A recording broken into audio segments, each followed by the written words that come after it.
How's it going, guys? It's Lupus, and today I want to be doing the third part in the three-part series where I design and showcase my own concepts for the starter Pokemon in Pokemon Sun and Pokemon Moon. Designing these concepts took a lot of time, especially with exams going on for me right now, so this has been divided into 3 parts so that I didn't rush the designs. The third and final part in this series will showcase my grass starter designs. So without further ado, let's take a look and see.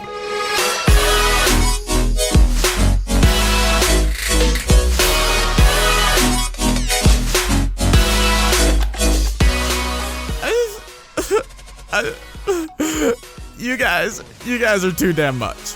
This series has done amazing, and I'm so thankful to all of you guys who have been along for the ride. For those of you wondering if this is the end of my Fakemon designs, hell no! This is just the beginning. This series was more to test the water to see if my designs on YouTube would stick, and let's just say the water was perfect temperature, and I have no desire to get back out. I have plenty of ideas planned as far as designing Fakemon goes, as well as tons of other videos I know you guys will love. I also only have 2 weeks left until summer break, and when that comes around, all you guys begging for more frequent uploads will get what you have wanted. Anyways, the grass starter. What the hell did I make? Well, as per usual, I researched patterns in the grass starters of the past to find a similarity. Now, there are several theories out there about the grass starters and their origins. That they are all dinosaurs, that they are all reptiles, but each of these excludes Chestnut. Well, I think people have had a sort of closed mind when looking at this. I'll explain. I've gone through and found prehistoric animals that seem to be a strong inspiration for each of the grass starters. Yes, including Chestnut. For example, Venusaur. He has a lot of speculation on what he's based off of. The most agreed upon choice is the Dicodite. Now, I'm not saying this is wrong, but I believe there is a much more likely origin for Venusaur, because Venusaur has a very amphibian-like stance, and his name insinuates he's based off of some sort of prehistoric animals. I researched prehistoric toads and came across the Beale's Bufo, which is a massive prehistoric toad. You'll notice the horn things above the eyes are very similar to the ear-shaped things you can see above Venusaur's own eyes.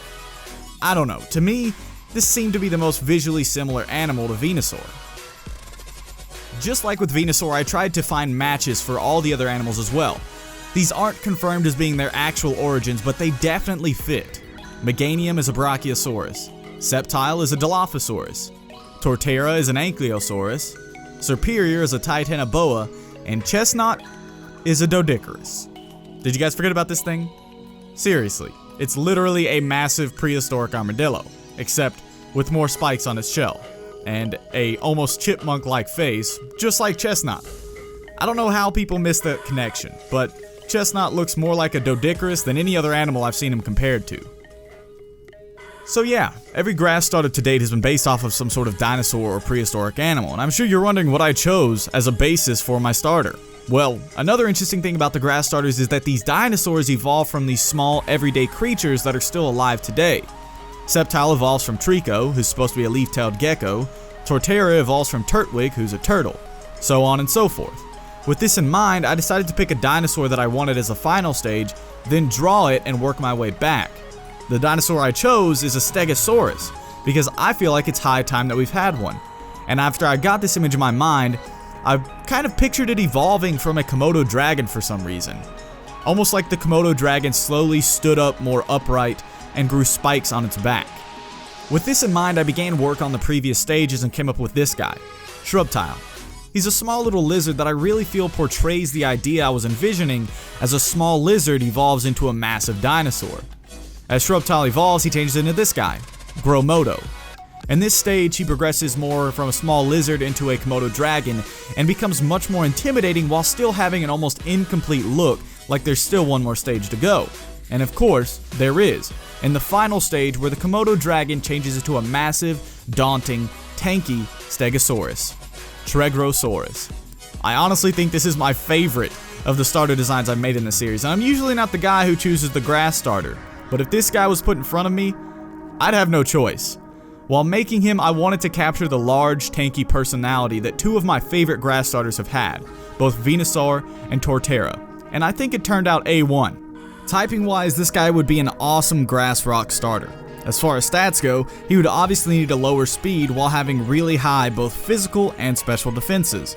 So yeah, that's the grass starter to wrap up the series. I hope you guys have enjoyed.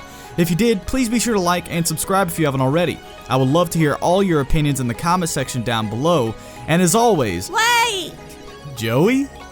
I completely forgot about you, considering you didn't butt in and disturb me at all. Well, I couldn't really think of anything to say this time, because I like the design. But this isn't over, Loopy. I'll be back. Alright, Joey. Anyways, guys, as always, this has been Lupus. And remember, stay gold.